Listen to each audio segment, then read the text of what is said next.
జనరల్గా చూసుకుంటే సార్, ఒక రాష్ట్రం ఏ పార్టీ అధికారంలోకి వచ్చినా రాష్ట్రం బాగుపడాలి, రాష్ట్రాన్ని బాగు చేయాలి, ప్రజల్ని బిలో పావర్టీ నుంచి వాళ్ళు కొంచెం ధనికుల్ని చేయాలి. ఇదే అధికారంలోకి రావాలనుకున్నప్పుడు వాళ్ళ మైండ్ సెట్ ఇలాగే ఉంటుంది.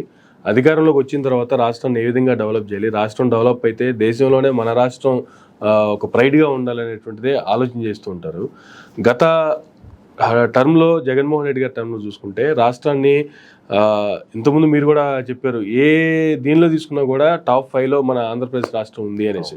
సో అటువంటి రేంజ్లో రాష్ట్రాన్ని తీసుకొచ్చి పెట్టి రాష్ట్రం అంతటా చూసుకున్నా కూడా డెవలప్మెంట్ విధానంలో చూసుకున్నా కూడా ఏదైనా ఓవర్ నైట్లోనో లేకపోతే ఒక టర్మ్లోనో అన్ని బిల్డింగ్ లేచిపోవాలి, రావాలి, అంతా ఒకేసారి జరగాలంటే ఎవరికైనా, అటు చంద్రబాబు నాయుడు గారికైనా, ఇటు జగన్మోహన్ రెడ్డి గారికైనా, గతంలో రాజశేఖర రెడ్డి గారికైనా, ఈవెన్ ఎన్టీఆర్ గారికైనా, ఎవరికైనా ఓవర్ పీరియడ్లో జరిగేటువంటిది కాదు కదా అభివృద్ధి అనేది.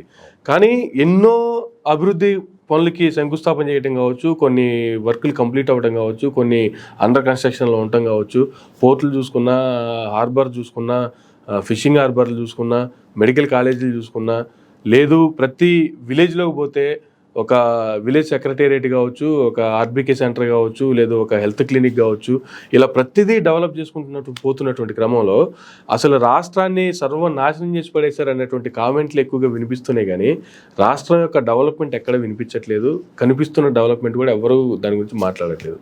ఎట్లా సార్ అసలు ఈ పరిస్థితిని ఎలా చూడాలి సార్? అసలు ఇప్పుడు ఒకటండి, రోగానికి ఔషధం ఇస్తూ ఇదివరకు డాక్టర్లే డిస్పెన్స్ చేసేవారు. ఆయుర్వేదిక్ దాంట్లో అయితే వాళ్లే నూరి కలిపి ఇస్తారు. ఇచ్చినప్పుడు ఇది వేసుకో అని చెప్పడం వేరు, ఇది ఎందుకు వేసుకోవాలి, ఎట్లా వేసుకోవాలి అని వివరించి ఎడ్యుకేట్ చేసి ఇవ్వడం వేరు. అది లోపించిందేమో అనిపిస్తుంది. ఓకే, మంచి పనులు చేయడమే కాదండి, మార్కెటింగ్ చేసుకోగలగాలి. యూఎస్పీస్ అంటారు, యూనిక్ సెల్లింగ్ ప్రపోజిషన్స్ అంటారు. అందుకని ఎవరికైనా సరే ఒక వింగ్ ఉండాలి, ప్రతి మంచి పనికి ఒక ప్రజెంట్ చేసేవాళ్ళు కావాలి. కనుక ఏంటంటే దానివల్ల ప్రజలకు కూడా తెలిసి రావాలి. ఇప్పుడు సపోజ్ కొంతమంది మెడికల్ కంపెనీ వాళ్ళు డాక్టర్లకి ఒక ప్రెజెంటేషన్స్ గిఫ్ట్స్ ఇస్తారు, ఎందుకంటే వాళ్ళు ఆ కంపెనీకి ఇచ్చినటువంటి సపోర్ట్ వల్ల, మెడికల్ ప్రిస్క్రిప్షన్స్ వల్ల కొంత బిజినెస్ అనేది లాభపడతారు వాళ్ళు. దానికి గ్రాటిట్యూడ్గా, కృతజ్ఞతగా, కొంచెం మార్పు కోసమనో అప్పుడప్పుడు అడపానో రెగ్యులర్గానే ఏదో గిఫ్ట్లు ఇస్తారు. ఇచ్చినప్పుడు అది ఇచ్చేటువంటి వాడి స్కిల్ బట్టి ఆధారపడి ఉంటుంది. కొంతమంది ఇట్లా పెడతారు, చాలా గిఫ్ట్లు ఇస్తున్నాం అంటే కంపెనీ మంది సార్ ఇస్తున్నాను అనే మాట అంటారు.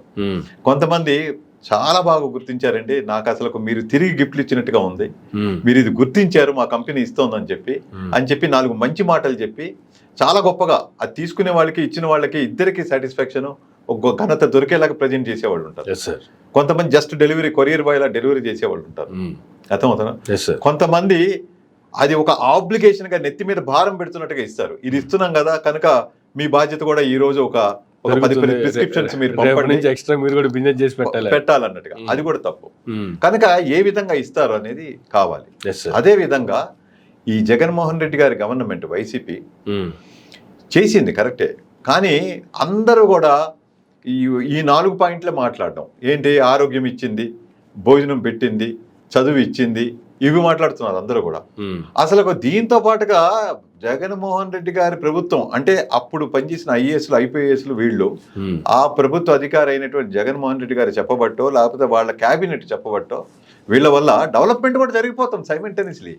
ఆ డెవలప్మెంట్ అనే పట్టాను వదిలేసి ఎంతసేపు అభివృద్ధి తినిపించారు, బతికిచ్చారు, మందులు ఇచ్చారు, ఇంటింట వైద్యం జరిగింది, లేకపోతే ఇంటికి వెళ్ళి వాలంటీర్లు వేలుముద్ర తీసుకుని ఇచ్చారు అని వాలంటీర్ల గొప్పతనాన్ని ప్రమోట్ చేసినట్టు అయింది. ఇవి కాకుండా చాలా ఏరియాల్లో అది చివరికి ఫ్యాగ్ ఎండ్ లో జగన్మోహన్ రెడ్డి గారు ఎలక్షన్ క్యాంపెయిన్ లో డైరెక్ట్ గా పీపీటీ వేసి చూపిస్తే ఆ పీపీటీ కూడా ఇంకా బాగా తయారు చేయాలి, ఇంకా తయారు చేయలేదు. నిజం మాట్లాడితే వేగ్గా ఉంది. ఇప్పుడు పీపీటీ తయారు చేసే ఎక్స్పర్ట్స్ కూడా ఉంటారు.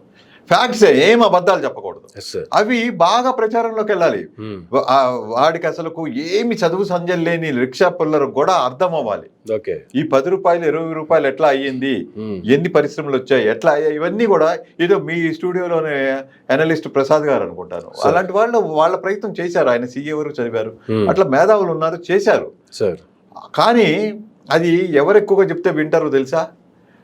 ప్రజా రిప్రజెంటేటివ్స్, మెయిన్గా ఎమ్మెల్యేస్, పంచాయతీ నాయకులు, వీళ్ళు ఎవరైతే ప్రజల్ని రిప్రజెంట్ చేస్తారో, నా వెనకాల 100 మంది ఉన్నారో ఆ 100 మందికి నేను చెప్పేదే ఎక్కుతుంది. అంతే, నాకంటే ఎక్కువ చదువుకుని వాడు చెప్పేశారు కదా అని వాడిని వినరు.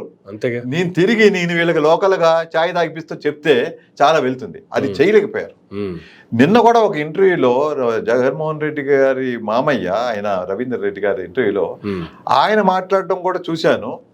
ఆయన కూడా ఈయన డెవలప్మెంట్ చెప్తారా అంటే ఆయన కూడా వెల్ఫేర్ స్కీమ్స్ గురించే మాట్లాడుతున్నారు.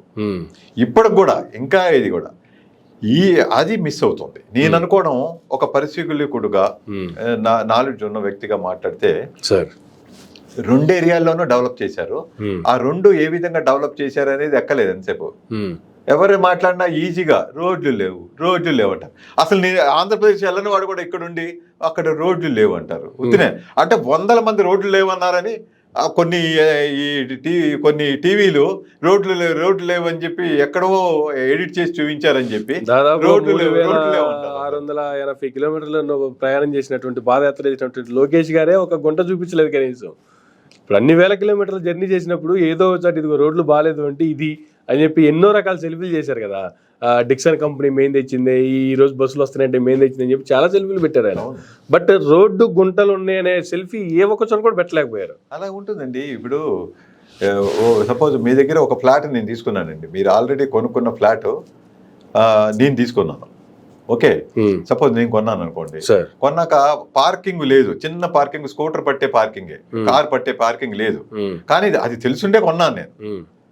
తర్వాత పార్కింగ్ లేదని మిమ్మల్ని ఫోన్లు చేసి తిప్పితే ఎలా ఉంటుంది? అది లేదనే కదా. లేకపోతే నా తర్వాత లేకపోతే నా పిల్లలు ఎవరు నన్ను దెప్పకూడదు కదా, తెలుసు కదా, తెలుసు. అదే విధంగా సపోజ్ జగన్మోహన్ రెడ్డి గారి 2019 నుంచి 2024 వరకు రోడ్లు లేదని నిదానం అంటే 2018లో వేయలేదా కదా, వేయనట్టే కదా. అంతే కదా. రోడ్లు అనేది ప్రతి 7 వేసేవి కాదు కదా, ప్రతి 2 ఏళ్లకి కొట్టుకుపోవు కదా. నిజంగా క్వాలిటీతో వేస్తే ఆ రోడ్లు కనీసం 10 ఏళ్ళు లైఫ్ స్పాన్ ఉంటుంది లేదా, 10 ఏళ్ళు ఉంటుందా లేదా? పోనీ నేను ఇంజనీర్ కాదు, నాకు తెలియదు. 10 ఏళ్ళు అయితే ఉంటుంది, మినిమం ఉండాలి. న్యాయంగా వేస్తే మంచి కాంట్రాక్టర్స్ వేయాలి. అయితే ఇప్పుడు వీళ్ళు రాగానే రోడ్లు లేవు అంటే ఆల్రెడీ రోడ్లు లేవనే కదా. కనుక ఎర్లియర్ గవర్నమెంట్ కూడా అనాలి, ఇద్దరు బాధ్యులే. ఇప్పుడు వేయినందుకు వీళ్ళు అంతకు ముందు వేయలేదు కాబట్టి వాళ్ళని ఇద్దరిని కలిపి అనాలి. షేరింగ్ ఇద్దరికి ఉంది, అది మర్చిపోతారు. కనుక ఏంటంటే ఈ ప్రజలంతా కూడా ఆ పేలైన ఆ క్యాప్షన్ పట్టుకుంటారంటే రోడ్లు లేవు అంటే రోడ్లు లేవు, అదే 10 టీవీల్లో ఊదర కొడుతుంటే అదే పట్టుకుంటారు. ఈజీ మాట. ఇప్పుడు ఇక్కడ ఉన్నటువంటి పేపర్ ఉందనుకోండి, అందులో చక్కగా అల్జిమేర్ డిసీజ్ గురించి వేస్తే అది చదివేంత టైం నాకు లేదు. నేను అదే అనుకున్నాను, నాకే టైం లేదురా బాబు. చాలా మంచి ఆర్టికల్, అల్జిమర్స్ డిసీజ్ గురించి చాలా బాగా రాశారు, కొత్త ఇన్నోవేటివ్ గా వచ్చింది, కొంత ఇన్ఫర్మేషన్, అది మాకు రిలేటెడ్ సబ్జెక్ట్ కదా, అదేదో తెలుగులో ఎట్లా రాశారో చూద్దాము అని చెప్పి అది చదువుదాం అంటే ఆర్టికల్. ఈలోగా సపోజ్ మీరు పిలిచేశారు, ఇక్కడ నుంచి మళ్ళీ ఇంకో చోటుకి వెళ్ళిపోవాలి, ఈలోగా ఆ పేపర్ వెనక్కి వెళ్ళిపోతుంది. ఇలా ఉంటుంది. చాలా మందికి ఏంటంటే చదివే కంటే గబగబా 4 మాటలుగా చెప్పేస్తే ఈజీగా ఉంటుంది. చాలా మంది అట్లా తయారయ్యారు అందరూ.